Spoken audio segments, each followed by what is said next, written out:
Bonjour, bonnes gens. Alors voilà, il y a quelques temps, j'avais fait cet été une vidéo qui avait pour thème principal la question de cui bono, à qui profite le crime.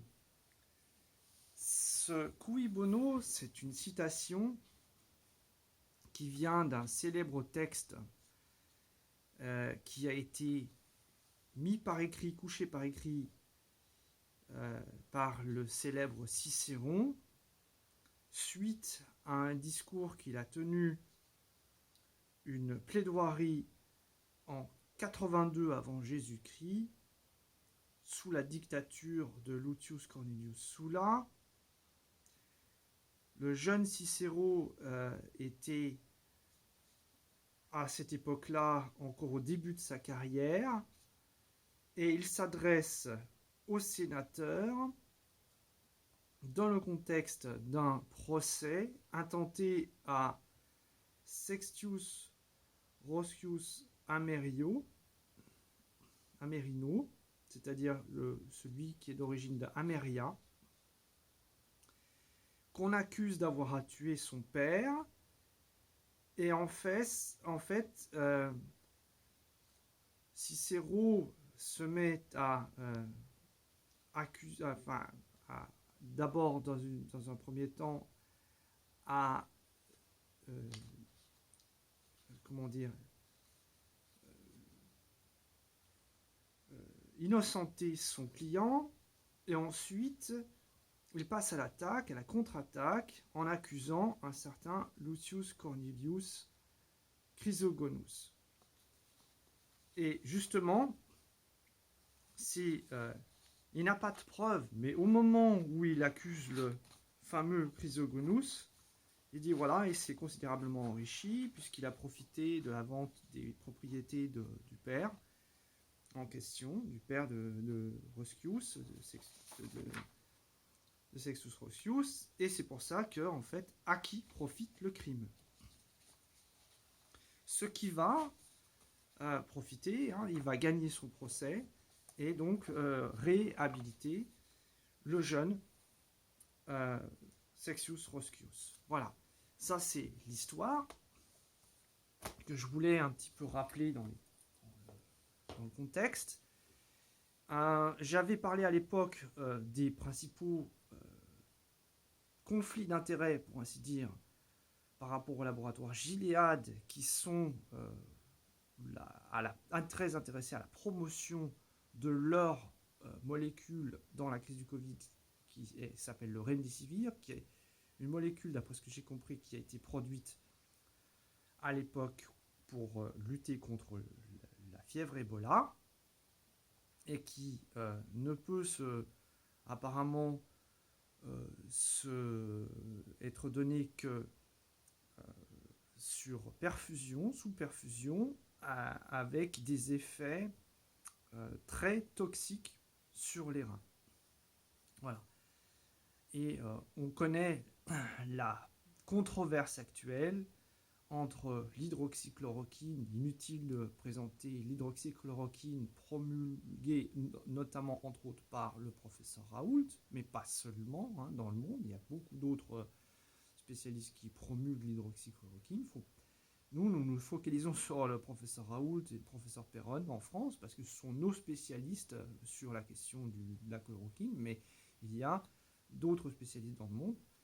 Et bien sûr, le pendant, c'est-à-dire des gens qui ont ou auraient des conflits d'intérêts avec notamment le laboratoire Gilead, pas seulement d'ailleurs, et qui font promouvoir, eux, la molécule le médicament du Remdesivir. Voilà. En fait, là, je viens vous parler de cette question de à qui profite le crime au sujet d'un autre versant de l'histoire qu'on a tendance à ne pas voir parce que les intrications sont plus plus complexe, en fait. Et je vois des interventions, principalement sur Internet, et je vois des interventions, par exemple, en France, de youtubeurs français ou d'internautes français et de journaux indépendants français. Je vois des interventions en Allemagne et je vois principalement des personnes qui critiquent l'attitude de leur gouvernement respectif. C'est-à-dire, en France, ce que Macron, avec son gouvernement, M. Olivier Véran, etc., M. Jean Castex, ne font comme manquement à leur devoir, à leur responsabilité, etc. Alors, ce qu'ils font de pas bien. En Allemagne, ce que Mme Merkel, avec son ministre de la Santé, M. Jens Spahn, ne font pas bien. Et moi, je reçois des informations d'Italie, donc aussi donc Paolo Conte, j'ai dit Paolo Conte. Oups, alors voilà. Non, c'est Monsieur Conte, avec son gouvernement en Italie, font de pas bien, sans que nous puissions mettre en relation, en fait, les différents pays. Et ce que je vous propose, c'est de faire cette relation, de mettre en relation, parce qu'il y a vraiment quelque chose d'assez intéressant. C'est Giuseppe Conte. Hein. Okay. C'est en Italie, alors je ne sais pas pour les autres pays, mais apparemment, je pense que par exemple en Belgique, ça doit être similaire. En Italie, on a décidé d'un reconfinement jusqu'à fin novembre. En Allemagne, on a décidé d'un lockdown light. Alors vous allez vous dire, lockdown light, ça sonne bien, parce que c'est comme le Coca-Cola light, hein, ça fait 0% de sucre. Non, non, non. Le lockdown light, ça veut dire que toute activité, tenez-vous bien, touristique, d'hébergement touristique, restauration, café et bar, activité sportive, sauf le sport individuel, vous allez faire du jogging tout seul dans la forêt, ah non. Mais sinon, toutes les activités culturelles et sportives sont mises complètement à plat pour l'intégralité du mois de novembre. Donc, quand on vient nous dire qu'en Allemagne, on ne confine pas les gens, c'est simplement qu'on n'emploie pas le mot. Parce que vous comprenez que si on interdit toute activité qui ne soit pas essentiellement liée au travail ou, disons, des activités de loisirs, on est quand même dans un confinement. C'est simplement qu'on n'utilise pas le mot. Donc en Allemagne, pareil, pour l'intégralité du mois de novembre. En France, vous connaissez la situation, confinement pour l'intégralité du mois de novembre, couvre-feu, parce qu'on n'a pas osé dire confinement, mais enfin bon, on comprend bien que c'est la même chose. Voilà, on joue sur les mots. Mais les décisions sont similaires. Et les attitudes des gouvernants respectifs, à quelques nuances près, en Allemagne, on a 30 000 lits de réanimation pour une population de 84 millions d'habitants, alors qu'en France, on n'en a que 5 000. Vous voyez un petit peu la disproportion. Hein. Mais bon, en gros, c'est ce qui pourrait d'ailleurs expliquer que la mortalité ne soit pas la même dans ces deux pays. Entre autres. C'est sûrement pas le seul facteur, hein, bien sûr, mais disons que ça peut expliquer certaines choses.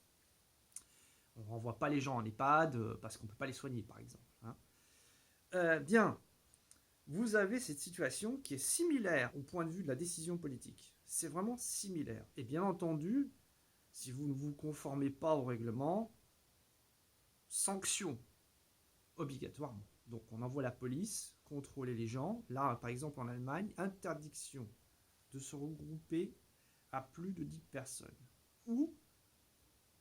Et ce ou est non exclusif, c'est-à-dire que interdiction de vous regrouper si vous êtes ressortissant de plus de 2 foyers différents. Donc 2 foyers, c'est des adresses postales différentes. D'accord ? Donc, par exemple, moi, ma compagne, elle n'a pas la même adresse postale que moi. Si moi je me rencontre avec elle et qu'on a le malheur de rencontrer un ami, on est déjà hors la loi. Vous voyez un petit peu le côté abscon de la chose. Bref. En un mot, hein. Bon, enfin bref.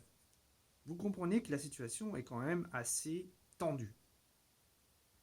Et on peut se poser la question, mais qu'est-ce qui se passe? Vous voyez, si on voit cette situation, mais c'est comme si les gouvernants respectifs de nos pays s'étaient donné le mot. Déjà au mois de mars-avril, on aurait pu se poser la question. Et là, on peut se poser la question. Alors, moi, je veux bien que les gens critiquent en disant « Ah, c'est complotiste, etc. » Mais enfin, ils ont bon dos, les complotistes. On ne peut que se poser des questions. Quand on voit cette similarité vraiment mais incroyable, surtout au point de vue du calendrier. Hop, on prend les mêmes décisions au même moment et on fait à peu près les mêmes choses. Bien entendu, avec des particularités, mais enfin quand même, on ne peut que se poser des questions. Et je pense pas tomber dans le complotisme le plus absolu, c'est-à-dire du style il y a des petits ovnis derrière la Lune, hein, bon, voilà ça, d'accord. Mais je pense pas tomber vraiment dans ce qu'on appelle en Allemagne Verschwörungstheoretiker, ou ce qu'on appelle en anglais conspiracy theorist. Je pense pas être un théoricien du complot, parce que tout simplement, je me dis, mais ça paraît bizarre. Vous trouvez pas ça bizarre? Moi, ça me met la puce à l'oreille. Alors j'ai réfléchi, ça m'arrive de temps à autre, à la situation, et je suis arrivé à une conclusion qui va vous en étonner plus d'un. J'ai déjà fait et tenté, commencer une analyse sur l'économie. Et j'ai parlé de la masse monétaire et de la théorie de la masse monétaire. Et en fait, j'ai commencé aussi à parler des intérêts. Et des taux d'intérêt négatifs. C'est-à-dire, en fait, les taux d'intérêt négatifs, ça concerne les prêts de banque à banque. Hein. Par exemple, de banque centrale à banque privée, etc. De banque privée entre banques privées. Ce n'est pas des taux d'intérêt sur votre compte en banque. Si vous êtes à découvert, vous aurez 9 ou 10% d'agio. Là, ce n'est pas les mêmes taux d'intérêt. On parle de taux d'intérêt négatifs. Et ça fait déjà un moment que ça dure. Qu'est-ce qui se passe en fait? Et ça, bon, il y a pas mal d'économistes qui se sont penchés sur la question. Je renvoie aux travaux de Jacques Sapir, je renvoie aux travaux de monsieur. Zut, alors, j'ai pas les mots aujourd'hui. Enfin, vous aurez compris, quoi. Il y a plusieurs spécialistes. Olivier de la Marche, voilà, Olivier de la Marche, etc. Mais il y a quand même des gens qui sont assez calés. Charles Gave, etc. C'est pas un économiste, mais enfin, c'est quelqu'un qui s'y connaît. Voilà, il y a quand même beaucoup d'indicateurs depuis plusieurs années pour dire qu'il y a une situation, en gros, au point de vue de la finance internationale, qui n'a pas été réglée depuis la crise de 2008, c'est-à-dire qu'il y a ce qu'on appelle des produits toxiques, ou classés semi-toxiques selon les classifications, vous savez, Standard & Poor's, c'est-à-dire AAA, ça c'est très bon, mais AAB, c'est moins bon. Et si vous avez du produit B, bah, autant vous en débarrasser tout de suite, quoi. C'est-à-dire, en fait, il y a une somme, un paquet, dans toutes les banques du monde, de produits toxiques. C'est-à-dire des entreprises qui auraient dû, par exemple, faire faillite, par exemple, comme les entreprises d'extraction du pétrole, du fracking, donc du pétrole et gaz de schiste, des couches de schiste aux États-Unis, qui auraient dû fermer parce que ces entreprises vendent à perte depuis des années, étant donné le cours du baril. Par exemple. Et ça fait tout un volume de financements qui sont toxiques que les banques n'arrivent plus à se refiler, quoi. Les banques ont un problème de liquidité. Et j'en ai parlé, donc il y a une possibilité de régler ce problème de liquidité. C'est justement en pratiquant des taux d'intérêt négatifs. Ça, c'est pratique notamment pour les États, c'est-à-dire pour les dettes publiques. C'est-à-dire une dette publique, un État va emprunter à taux négatif, ça lui fait diminuer sa dette, in fine. C'est pas si bête que ça. Par contre, le problème des taux négatifs, c'est que vous avez une libéralité pour imprimer du billet de banque à volonté, parce qu'en en fait, il n'y a pas de limitation. Vous remboursez quand vous voulez, puisqu'il n'y a pas d'intérêt à rembourser. Et ça pose beaucoup de problèmes, parce que ça peut faire de l'hyperinflation.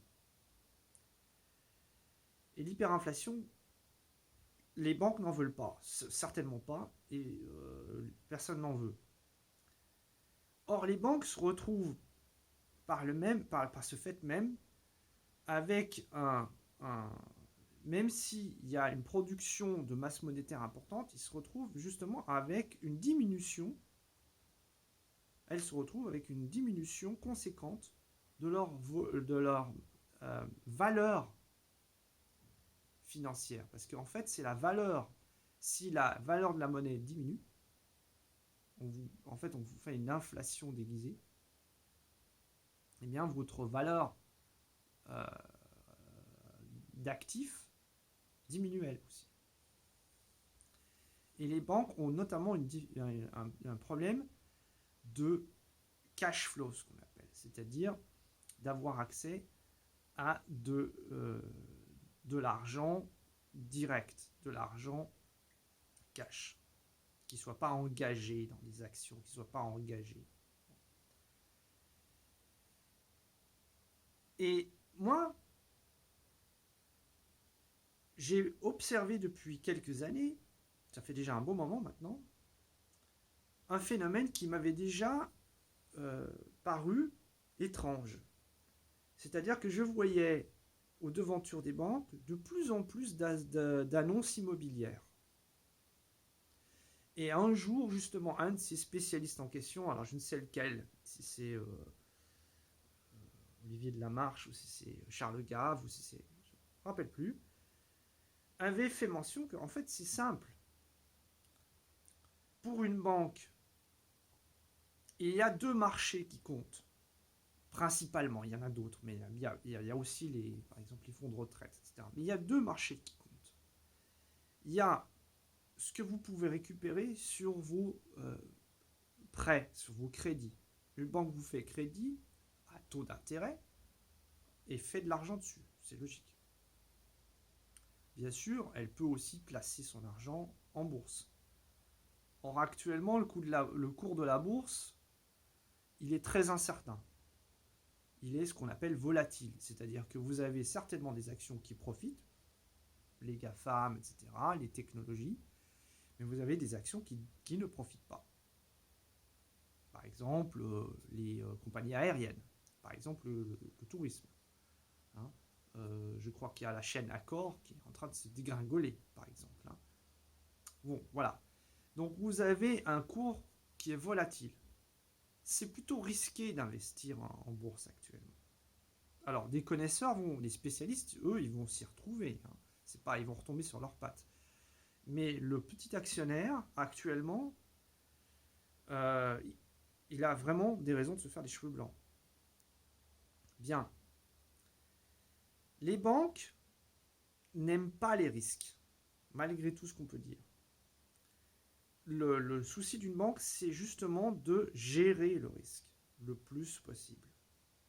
Donc, investir en bourse à gros risque n'est pas une bonne idée. Il y a une deuxième possibilité, c'est d'investir sur le marché de l'immobilier. Et ça trouve sa justification.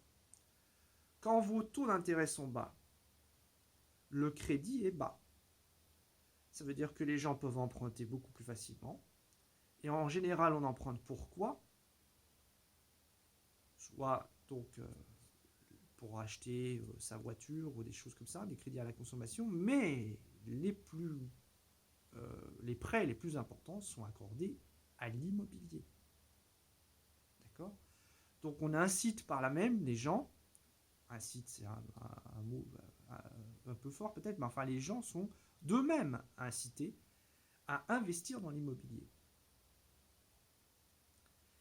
Si les taux d'intérêt se relèvent, c'est l'inverse qui se passe, c'est-à-dire que le marché de l'immobilier devient moins attractif.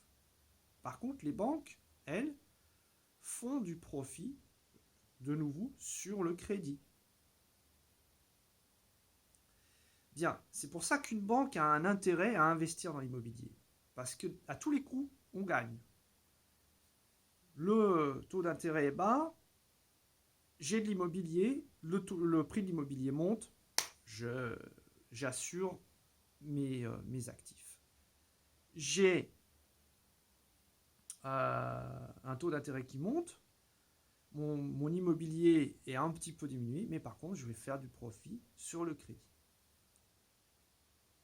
Eh bien, hier, en chemin, comme ça, en réfléchissant à ce problème, j'ai réalisé à quel point le fait que maintenant nous ayons de nouveau un confinement va être une opération de gain, mais considérable pour les banques. Et je m'explique. C'est très simple.